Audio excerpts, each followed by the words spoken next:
He had 10 minutes to choose: a job interview that could save his family, or a pregnant stranger screaming by the roadside. He chose wrongly, or so the world thought. But what happened next would rewrite his destiny forever. Sit back and let the story unfold. You're watching African Stories That Touch. John Martins was running, not because anyone chased him, but because poverty never stopped chasing the poor. His breath came in sharp bursts as his worn slippers slapped against the dusty road. Sweat soaked through his cheap shirt, but he held a brown envelope tightly to his chest, as if squeezing it hard enough could force fate to cooperate. Inside that envelope was his CV. 4 years of school, endless rejection letters, a future that kept saying, "Not you."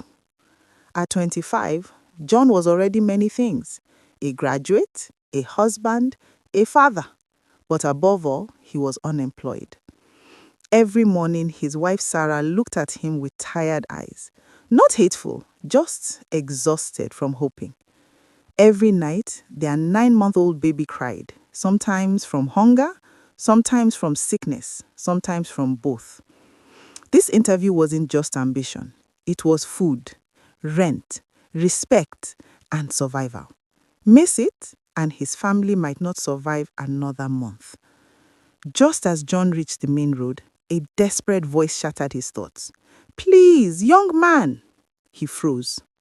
By the roadside stood a heavily pregnant woman, bent double, clutching her stomach. Her face was pale, her body drenched in sweat, her breath breaking apart.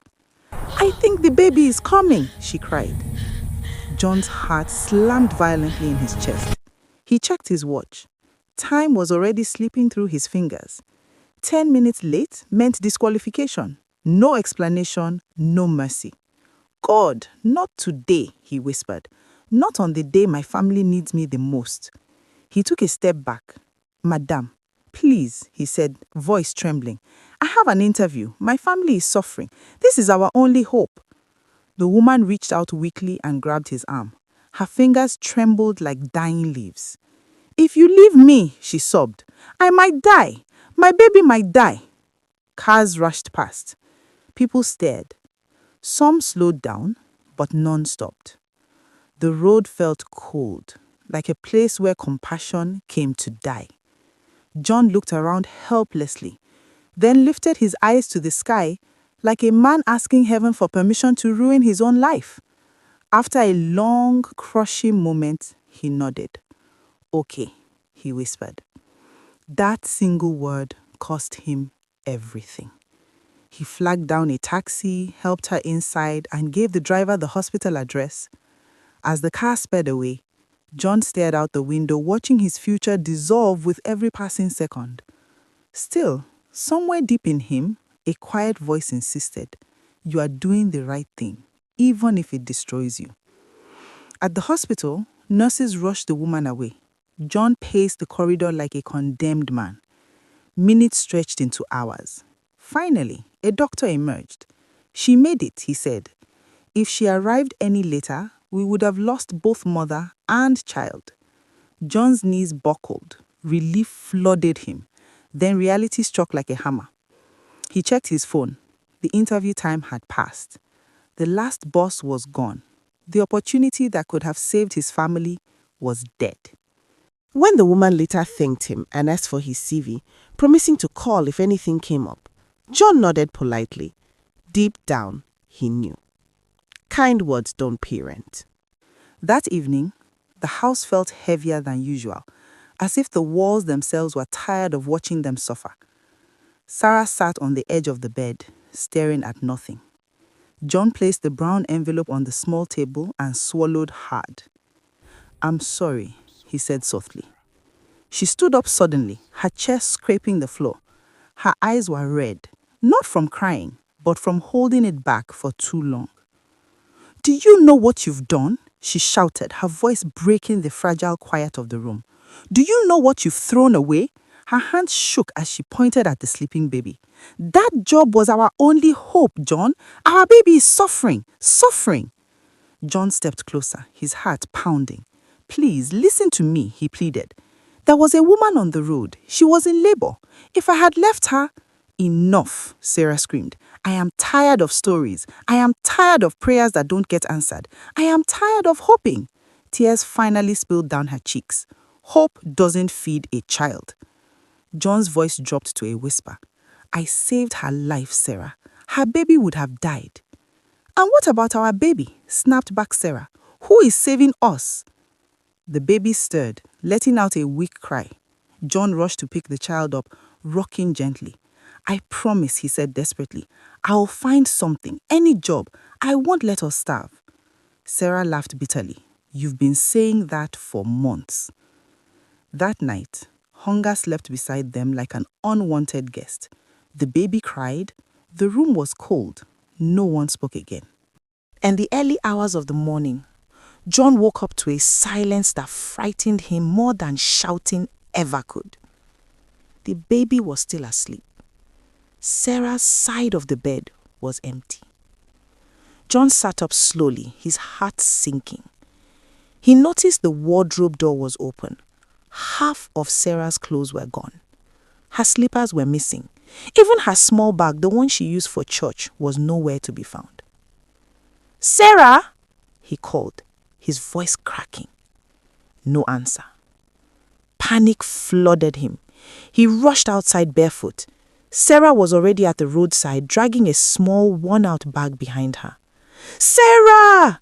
John shouted, running toward her. Please, wait! She stopped, but didn't turn around. John dropped to his knees on the dust. Please, he begged, his voice shaking. I won't leave me like this. Don't leave our child. I'll do anything. I'll beg. I'll suffer. Just stay. Sarah turned slowly. Her eyes were empty now. Whatever love once lived there was buried under fear and hunger. I can't die here, John, she said quietly. I can't watch my child starve while we wait for miracles. They will come, John cried. Please believe with me. She shook her head. Belief doesn't buy food. John crawled closer, clutching her legs. He sobbed. If you leave, I have nothing. You are all I have. She pulled her legs free, gently but firmly. I'm sorry, she said, her voice cold with finality. She turned and walked away without looking back. John remained on the ground long after she disappeared from sight, his chest heaving with pain. He had lost the interview. Now he had lost his wife. And the road ahead felt longer than he could imagine. Days bled into weeks. Morning after morning, John woke up before the sun, not because he had hope, but because hunger refused to let him sleep. He tied his baby carefully to his back with a faded wrapper, checking again and again to be sure the child was still breathing. The baby's body felt lighter each day, a weight that scared him more than exhaustion. He walked. He walked until his legs burned and his slippers thinned. He walked through streets that smelled of dust and food he could not afford. At the first date, he stood in line quietly. When it was his turn, the security man looked at the baby on his back and frowned. We're not hiring, he said, without checking inside. At the second place, the receptionist stared at him like a problem she didn't want to solve. Come back another day, she said, already turning away. By afternoon, the sun punished him mercilessly.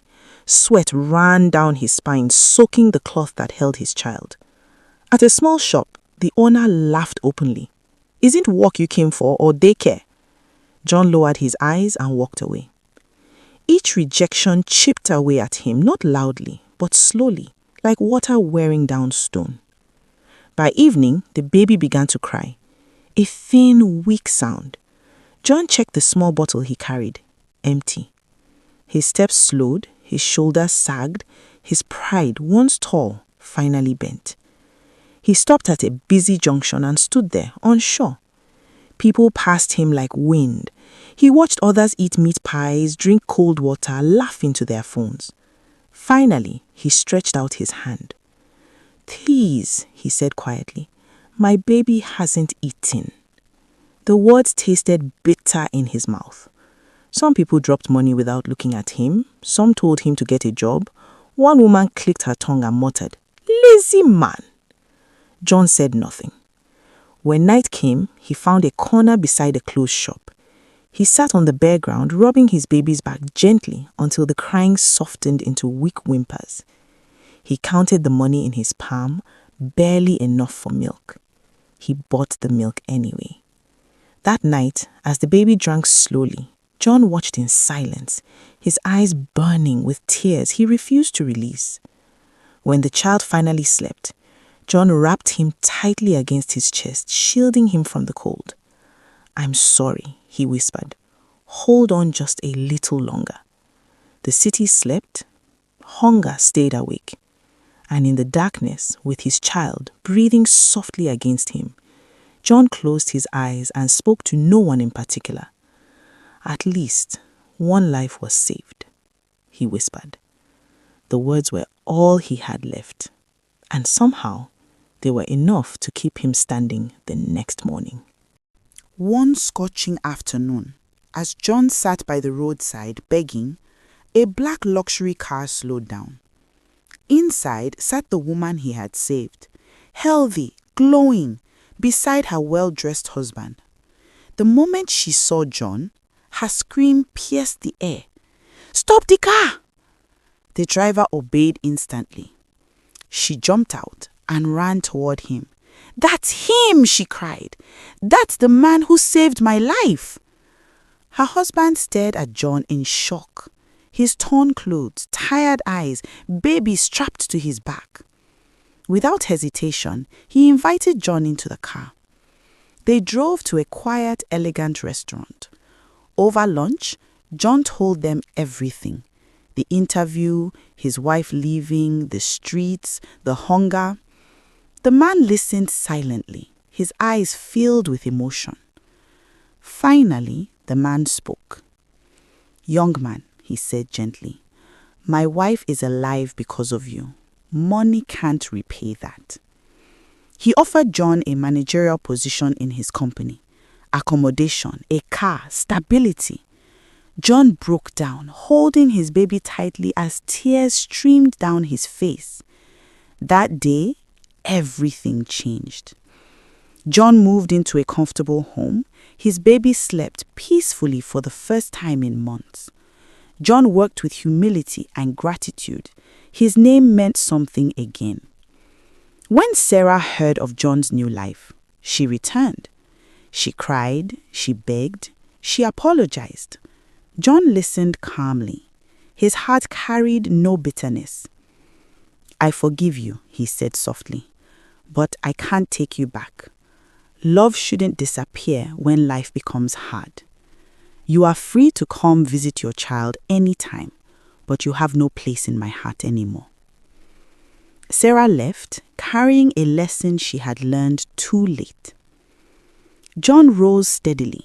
He helped others. He raised his child with values. He never forgot the road that nearly broke him. He taught his son kindness, even when it hurts. Sometimes he remembered the interview he missed and smiled, because that day didn't destroy his destiny. It redirected it. This story teaches us that when we choose humanity over opportunity, we may lose something today, but we may gain everything tomorrow. The world is full of choices and consequences. The next story will test what you believe. Subscribe now and prepare to be shocked.